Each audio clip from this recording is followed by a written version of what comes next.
मैं रिक्वेस्ट ही करता हूँ कि आप लोग इतने बड़े कलाकार हो कि पूरी दुनिया आपको देखती है, पूरी दुनिया आपको पसंद करती है। टेलीविज़न पे आप थे, पूरे घर घर में पहुँच गए। तो डर इस बात का कि OTT का कोई ईमान धर्म होता नहीं है। ऊंचे लेवल पे भले जाओ ना जाओ, नीचे लेवल पे जाओगे तो वो उनके लिए बहुत अच्छा है। लेकिन कपिल शर्मा बहुत बड़ा नाम है, वो अगर चाहे तो वो बोल सकता है भाई मेरे शो का फॉर्मेट ये रहेगा, मेरी ऑडियंस ये है। ये जो कीड़े मकोड़े तो कीड़े मकोड़ियाँ और ज़्यादा है। वो तो मतलब समझ लो कि जैसे कुरान में लिखा हुआ है ना कि एक टाइम आएगा कि लड़कियां बिना कपड़ों के घूमेगी, लेकिन आज साबित हो गया क्या क्या लड़कियां बात करती है, क्या क्या। एक लौंडा है जो वायरल है, जिसको कुछ नहीं आता है, उसको फिल्म वाले अपने, जैसे आपने बीच में स्टैंड अप कॉमेडी का नाम लिया कि बड़े फिल्म में उसको काम मिला, क्यों काम मिला, क्यों मिला? बहुत बड़ा एक्टर है, वो बहुत बड़ा स्टार है। स्वागत है सर आपका टेली चक्कर पर। आपने कपिल शर्मा की बात की और आप बात कर रहे हो, आप बहुत रियल हो, ठीक है, आप भावनाओं में बहते हो, फिर आप बोलते हो, वोकल भी हो, फिर आपको नहीं लगता कि आप प्रॉब्लम में पड़ जाते हो? क्योंकि अभी पिछले 4 दिनों में जो हेडलाइंस बनी आपके नाम को लेकर, कपिल शर्मा को लेकर, अभी आपने बात किया ना, आई फाउंड दैट कि you respect Kapil Sharma and his comedy, पर वो हेडलाइंस ऐसा नहीं कह रही है। हेडलाइंस का कहना है कि आपने कपिल शर्मा के अगेंस्ट, उनके कंटेंट के अगेंस्ट कुछ बोल दिया। तो आपका बोलना बहुत लोगों को खटकता है, ये साफ नजर आया, और आपका बोलना आपको मुसीबत में डालता है, आपको ऐसा नहीं लग रहा? पहली बात तो वीडियो आप दोबारा देखिए।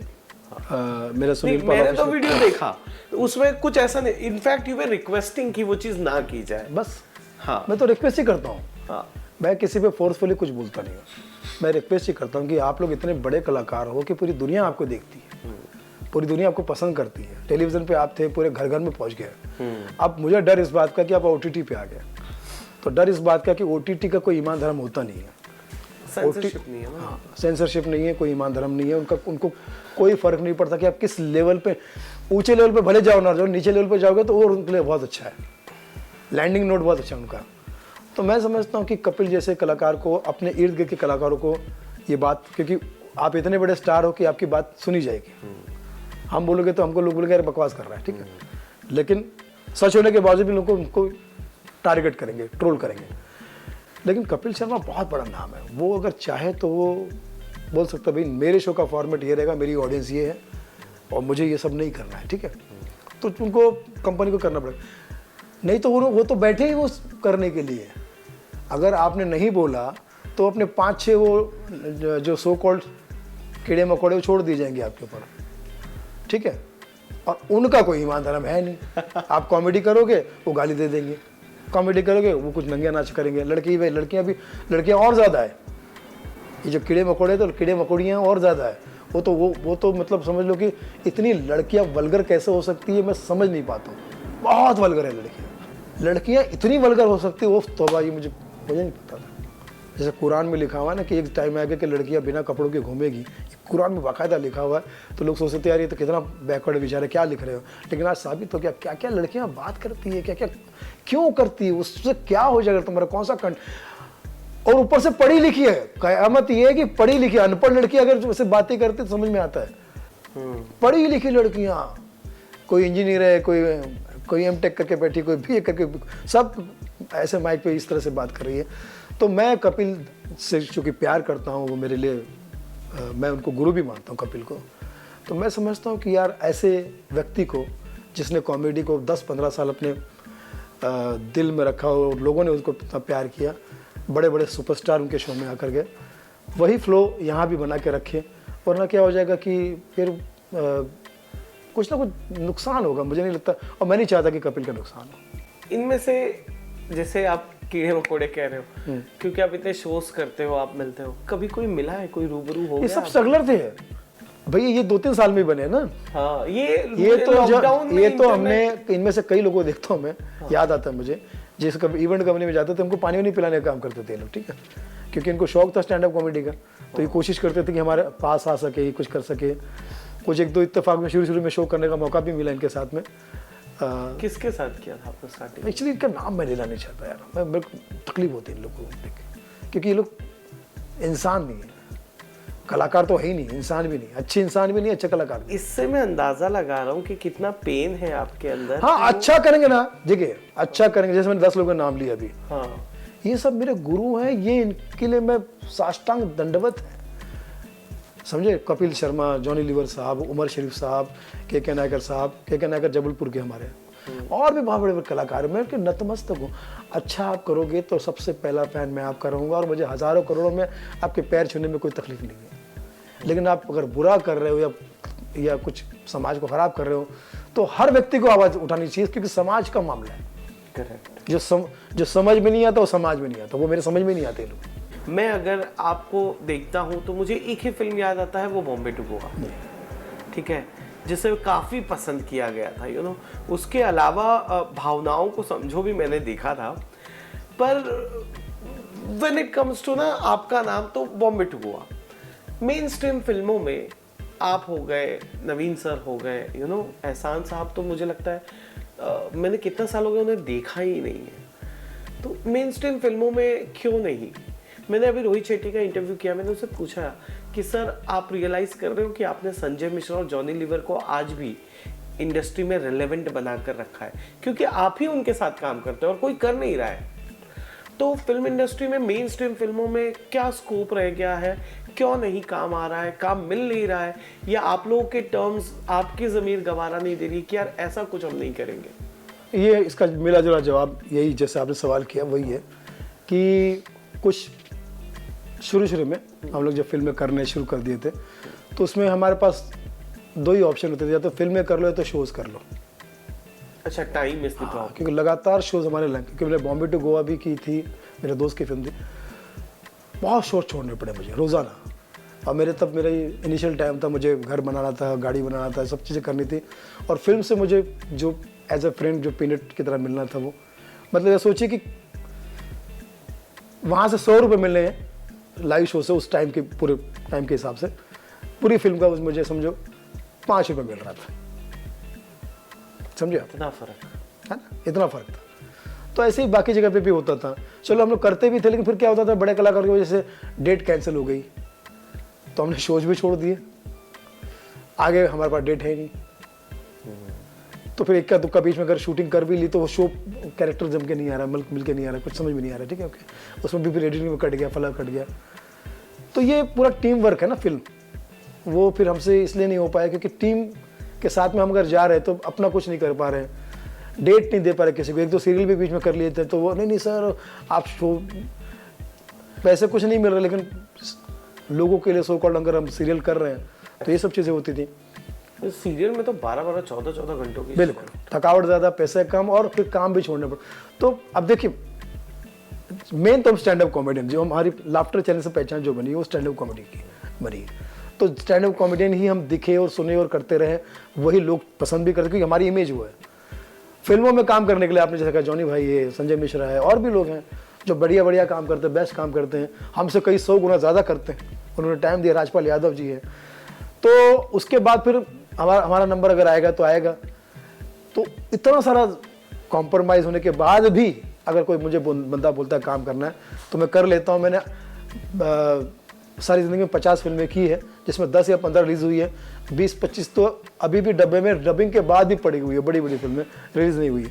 किसी फिल्म में काम हुआ तो 2-4 सीन हुआ तो फिर वो कट गया है। फिर वो जैसे ऋतिक के साथ में मैंने की थी क्रिस, वो कट गया। धमाल की थी। अक्षय कुमार के साथ में मैंने एक अभी गाना किया था जो बी प्राक का गाना था, जिसमें जी फिर बाद में नवाजुद्दीन ने किया गाना वो, ठीक है। हाँ, का सताया हुआ है ना। हाँ। बी प्राक का गाना, तो वो पूरा गाना शूट हुआ अक्षय कुमार के साथ, जिसमें उसका दोस्त मैं बना था। पूरे गाने में हम दोनों 2 या 3 लोग थे बस। बाद में अक्षय ने बोला नहीं यार, वो मेरे पर कुछ गुटके उटके का कुछ इल्ज़ाम है, तो नशे को प्रमोट नहीं करूँगा, तो दारू का गाना है तो इसको कर दो, डिस्कार्ड कर दो। तो फिर वो नवाज भाई के साथ भी बना। तो कहने का मतलब कि ऐसे बहुत सारे काम भी किए शूट होने के बाद। हाँ, पूरा शूट काम। अरे उसके तो मुझे इतने पैसे भी नहीं मिले जितने मेरे सफर में खर्चा हुए, ठीक है। मैं बोल रहा हूँ, लेकिन काम लेते हुए उनको याद नहीं था कि वो गुटखा प्रमोट कर। भाई बड़े स्टारों का आप क्या कितना मुंह खुलवाओगे, बस छोड़ दो। सब अल्लाह के भरोसे, सब मामला गड़बड़ है। एनीवेज, तो ऐसे में फिर हम जैसे कलाकारों का बहुत नुकसान होता है। आप मुझे बताइए कैसे कदम उठाऊंगा मैं कि जिसका ना रेट का भरोसा ना डेट का भरोसा, है ना। अच्छा, प्लस फिल्म वालों का अपना ये होता है कि एटीट्यूड होता है कि भाई मुझे एक कलाकार अगर चाहिए तो पूरा 60 दिन चाहिए यहाँ पे, भले मैं उससे काम ना कराऊँ। हाँ। अगर मैं अक्षय का दोस्त हूँ या शाहरुख भाई का दोस्त हूँ, तो शाहरुख खान को वो भले एडजस्ट कर लेंगे, लेकिन शाहरुख खान की डेट है और सुनील पाल नहीं, तो फिर वो मुझे क्यों झेलेंगे, मुझे क्यों बर्दाश्त करेंगे। तो मुझे बोलेंगे भैया तो 60 दिन के लिए मुझे यहाँ चाहिए मुझे, तो सर मेरा शोज बीच में, फिर तो शोज ही कर दे, ऐसा हो जाता। तो बहुत सारी घूम फिर के बात आ जाती है। लेकिन जहाँ मौके मिले, जब भी मौका, अभी भी मेरे 8-10 फिल्में आने वाली है, जहाँ मौके मिलते हैं हम पूरी कोशिश करते हैं कि उसको दिल से करें, क्योंकि कोई भी हमें काम देता है तो उसका शुक्रिया अदा ही करता हूँ मैं, कि बड़ी बात है इतनी भीड़ में आपने मुझे कास्ट किया। आज के ज़माने में कास्टिंग इतना बुरा धंधा बन चुका है, अच्छा धंधा नहीं, इतना बुरा धंधा बन चुका है। कास्टिंग किस लेवल पे होती है आप सुनेंगे तो आपको दिमाग ही काम नहीं करेगा। एक लौंडा है जो वायरल है, जिसको कुछ नहीं आता है, उसको फिल्म वाले अपने, जैसे आपने बीच में स्टैंड अप कॉमेडी का नाम लिया कि बड़े फिल्म में उसको काम मिला, वो क्यों काम मिला, क्यों मिला? बहुत बड़ा एक्टर है वो, बहुत बड़ा स्टार है, कुछ नहीं, व्यूज ज्यादा है, ले लो, काम आएगा अपने। मतलब इस लेवल पे फिल्म वाले गरीब हो गए भाई, कि हम आपको नहीं चलाएंगे, आप हमें चलाओ। आपको एक्टिंग आती हो या नहीं आती है, आपको ठीक से हिंदी बोलना नहीं आ रहा है, आपके बातों में आपका रीजनल टोन इतना ज्यादा आता है कि वो समझ में नहीं आता कि बोल क्या रहे हो आप एक्टिंग नहीं कर रहे रीजनल टोन की, आपके अंदर वो उसके अलावा कोई है ही नहीं आपके, आप कूड़ हो, उसके बावजूद भी आपको मौका मिला, क्योंकि आपके सो कॉल्ड व्यूज ज्यादा है जो आपने खरीदे हैं, साजिश के तहत बने और जो भी बने हैं, वो आपके व्यूज ज्यादा है, इसलिए आपको लिया जाता है। उसकी जगह पे आपको सुनील पाल नहीं याद आएगा, क्योंकि जो प्रॉपर मेहनत करेगा, प्रॉपर एक एक चीज़ पे काम करेगा, और पर्दे की का नॉलेज है, उसको काम का नॉलेज है, काम किया है, कॉमेडी का सेंस है। आप स्क्रिप्ट भी दे दो, फला भी दे दो, मेहनत करके एक अच्छी चीज़ आएगी नहीं, वो कि उनको ये नहीं चाहिए। और कास्ट करने वाले जो कास्टिंग डायरेक्टर, जो पहले कोऑर्डिनेटर हुआ करते थे, अब कास्टिंग डायरेक्टर इतना कह सकते कि दो कौड़ी का हो गया है कि उसको सिर्फ अपने लोगों को प्रमोट करना है, अपने लोगों को। हाँ, अब तो ये बात हो गई कि अरे यार फला फिल्म में ना कोई नया बंदा ले लेते हैं, कास्टिंग वालों को फोर्स ऐसा हो जाता है, बोले थोड़ा हट के लगेगा, बड़ा नेचुरल लुक लगेगा। आमिर खान के सामने एक हाथ कोई ऐसा बंदा ले लो तो लोगों लगा ये कौन आर्टिस्ट है, एक नया लुक है। ऐसे के चक्कर में उन्होंने 90% कैरेक्टर आर्टिस्ट घर पे बैठे हुए, जिनकी कोई डिमांड नहीं। भाई सब माफ करना, मैं फिल्में बनाता हूँ, किसी को फोन करता सर आएंगे क्या, अरे बोला यार मैं आता हूँ, घर बैठे हुए, उनके पास काम नहीं है। ये अच्छे कलाकार, ये सेम बात राजपाल जी ने भी कपिल के ही शो में कह दी थी कि अच्छे कलाकार घर कास्टिंग। मैं समझता हूँ, आप अगर मैं डायरेक्टर हूँ, फिल्म बना रहा हूँ, मैंने कहानी लिखी है, तो मैं उसकी कास्टिंग किसी और के ऊपर भरोसे पे करूंगा क्या? इस फिल्म में मुझे ये वो सजेस्ट करेगा तो मैं करूंगा, मुझे नहीं। मैं किस बात का क्या हूं मैं? फिर डायरेक्टर क्या चीज है? फिर अगर मेरी कहानी भी कोई लिख रहा है, कास्टिंग भी कोई और करके दे रहा है, कैमरा भी और कोई चला, तो मैं क्या एक्शन और कट करने के लिए आया हूं क्या? क्या टैलेंट है मेरे अंदर फिर? पुराने जमाने में मुगले आजम में कोई कास्टिंग डायरेक्टर था क्या? शोले में कोई कास्टिंग डायरेक्टर था क्या? साउथ की फिल्में जो आती है उसमें कोई कास्टिंग डायरेक्टर होता है क्या? अभी भी जितनी बड़ी बड़ी फिल्में आती है वो अपने पसंद के काला मोटा, मतलब माफ करना ये शब्द इस्तेमाल कर रहा हूँ, रेफरेंस के लिए इस्तेमाल कर रहा हूँ, कैसे ऐसे कॉमेडियन उसमें होते हैं, ठीक है, उनको लिया जाता है क्योंकि उनको लगता है कि ये कलाकार है, इसके अंदर की कला को देखो, इसका रूप रंग मत देखो, कलाकार है। यहाँ तो कॉमेडियन भी चाहिए तो हैंडसम चाहिए, पढ़ा लिखा चाहिए, वो साला कॉमेडी में जम भी नहीं रहा, जच भी नहीं रहा, अच्छा भी नहीं लग रहा, लेकिन चूंकि बॉडी मस्कुलर बॉडी वाला आदमी कॉमेडी कर रहा है, थप्पड़ खा रहा है। अरे पान वाला भी तुम्हारा ऐसा एकदम छाती आगे करके पान लगा रहा है, क्यों? क्योंकि ये सब कॉर्पोरेट के आने की वजह से, कॉर्पोरेट एक जहर है, उनके आने की वजह से ऑडियंस पे जो कास्टिंग डायरेक्टर है वो अपना फीस ले लेता है, फला अपना फीस ले लेता है, और जो क्रिएटिव हेड है उस लड़कियां 20-25 साल की जो क्रिएटिव लड़के हैं जो सिगरेट पी के बाल ऊपर करके ऐसा करके जो हाँ जस्ट वेल प्रिसाइजली यस, अरे भाई इनको क्या आता है, इन्होंने क्या देखा जिंदगी में, ये कैसे कास्टिंग कर लेंगे मुझे बताइए? अगर आप शोले के कास्टिंग को दे दिया जाए, कर पाएंगे ये लोग कास्टिंग? वो क्या रामायण बन तो रहा है इतने सालों से, कहाँ बना पाए? महाभारत की कास्टिंग आज तक हो ही रही है। तो कहने का तात्पर्य ये है कि सब फेक हो गया है, जो जितना फेक है वो उतना बड़ा स्टार है। अच्छा, एक आखिरी सवाल, then we'll end up this interview. जैसा आपने कहा कि फिल्म्स वगैरह का मिनिमम अमाउंट, शोज जो आप ऑन ग्राउंड करते हो, अलग अलग शोज करते हो, आज में और पहले के स्तर में, क्या आज भी आपके पास शोज में वो ऑडियंस मौजूद है? क्या आज भी इतना आता है कि आप एक खुशनुमा ज़िंदगी व्यतीत कर सकते हो? क्या आज भी लोग डिमांड करते हैं कि हाँ, हमें सुनील पाल चाहिए हमारे इस इवेंट पे? बहुत ही प्यारा सवाल है और उसका जवाब भी बहुत प्यारा है। अगर आप जैसा युवा अपने बॉलीवुड वायरल ना टेली चक्कर हाँ। को अगर ऐसा लगता है कि सुनील पाल से बातचीत की जाए या सुनील पाल को समय दिया जाए, अगर ऐसा आज भी लगता है तो ये परमात्मा की कृपा है।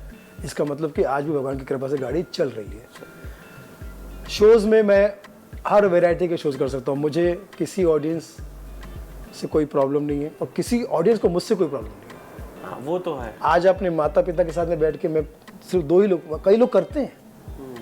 गोरेगांव में जो क्लब है ईस्ट में, रॉयल है ना, उन्होंने अपने माता पिता की शादी की सालगिरह में, मिस्टर मोहम्मद करके है मेरे दोस्त है, वो 3-4 बार मुझे अपने माता पिता के सामने परफॉर्म करने के लिए लेके गया। पेमेंट वही देते जो मार्केट का है। हाँ। सिर्फ मेरे माँ बाप को हंसा आप दोनों को बैठ के, 1-2 लोग उनके साथ और भी होते हैं। तो आप सोचिए, ये एक तो कितना अच्छा मौका है मेरे लिए कि 2-3 बुजुर्ग मेरे सामने बैठे हैं, मैं उनके साथ बात कर रहा हूँ। तो मैं दिलीप कुमार की आवाज़ निकाल रहा हूँ, मैं राजेश खन्ना की आवाज़ निकाल रहा हूँ, फला भी कर रहा हूँ उनके हिसाब से, जैसे जैसे उस ज़माने के गाने की पैरोडी कर रहा हूँ, उस ज़माने की फिल्में कैसे बनती थी, उस ज़माने में लोग कैसे होते थे। पैसों के बारे में बात की तो आप जानबूझ के 1 रुपये का 2 रुपये का जिक्र करो जो उनको पता है, ठीक है, अच्छे से, है ना। आज तो सब 10 रुपये के ऊपर मामला हो गया, ठीक है।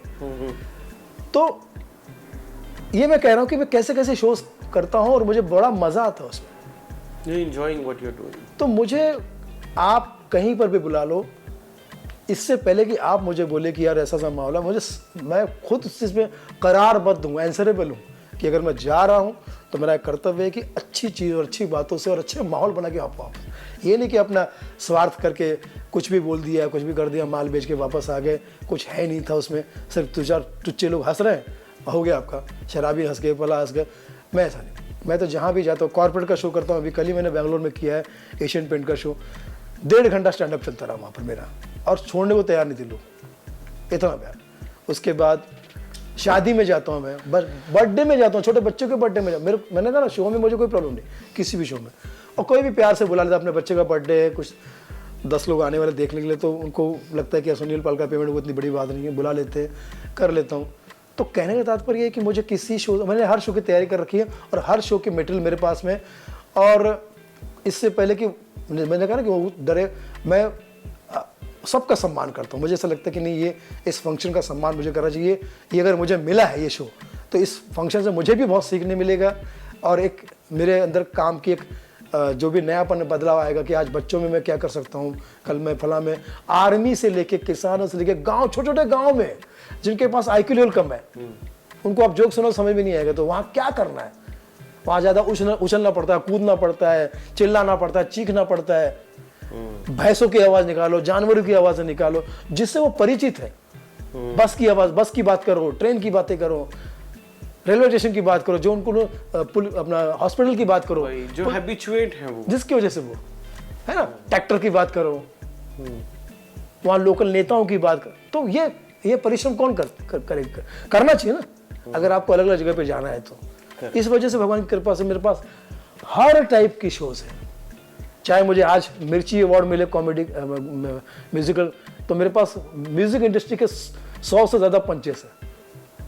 मुझे राजनीति में 100 से ज़्यादा पंचेस है। मुझे सिर्फ बंगाल में छोड़ दो, सिर्फ टिपिकल बंगाल में छोड़ दो जहाँ हिंदी किसी को नहीं आती, मेरे पास बंगाली के बहुत सारे पंचेस हैं। तो ये मेहनत से आता है ना, काम करके। अब इतना आसान नहीं कि माइक पे कहते रहे कितने बॉयफ्रेंड नहीं है, अरे बेवकूफ, चमाड़ मारना चाहिए लड़का और लड़की दोनों को। Well, thank you so much sir, आपने इतना वक्त हमें दिया। आई होप टेली चक्कर से बातचीत करके आपको अच्छा लगा। बहुत बढ़िया, टेली चक्कर आप लोग लगाते रहे मेरे घर पे डेली चक्कर। और आपने मेरा इंटरव्यू ले लिया, मीठी मीठी बातें की, इसलिए आपके मुंह में घी शक्कर। जीते रहो टेली चक्कर। Well, thank you so much sir, आपने इतना वक्त हमें दिया।